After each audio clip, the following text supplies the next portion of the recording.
trời nổi lên nhá.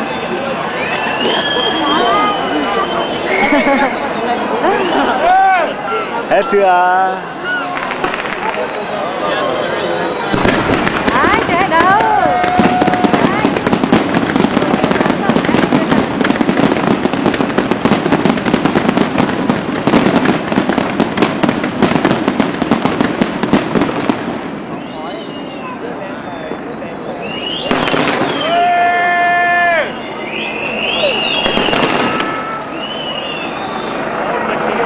Ai chà, từng đơn một. Ai chà.